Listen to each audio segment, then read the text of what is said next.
સરદાર ધામ દ્વારા 9 થી 12 જાન્યુઆરી 2025 દરમિયાન ગાંધીનગર ખાતે GPBS બિઝનેસ એક્સપો 2025 યોજાશે, જે સંદર્ભે વડોદરાના ઈવા મોલ ખાતે પ્રમોશનલ સેમિનાર યોજવામાં આવ્યો હતો।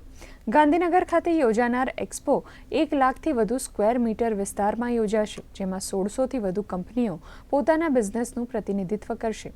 વડોદરામાં યોજાયેલ પ્રમોશનલ સેમિનારમાં મોટી સંખ્યામાં ઉદ્યોગપતિઓ સહિત લઘુ ઉદ્યોગકારો ઉપસ્થિત રહ્યા હતા।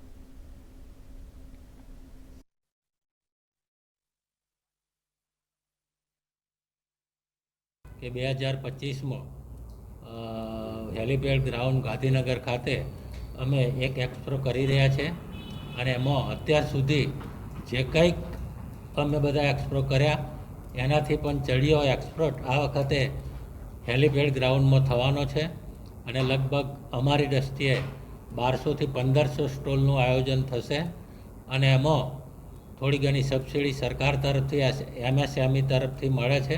એ પણ હું તમને સમજાવું કે દાખલો આપું કે 1 લાખ રૂપિયાનો કોઈ સ્ટોર કરે તો એને ખાલી 50,000 રૂપિયા જ ખર્ચો થાય છે, 50,000 રૂપિયા આપણને સબસિડી મળતી હોય છે। 2025માં વડોદરાના ઉદ્યોગપતિઓને પ્લેટફોર્મ પૂરું પાડવા માટેનું માર્ગદર્શન આપવામાં આવ્યું અને સરદારધામ તરફથી એક ઉજળું પ્લેટફોર્મ આપી રહ્યા છે કે નાના કે મોટા કોઈ પણ ઉદ્યોગપતિ આમાં જોડાઈ શકે।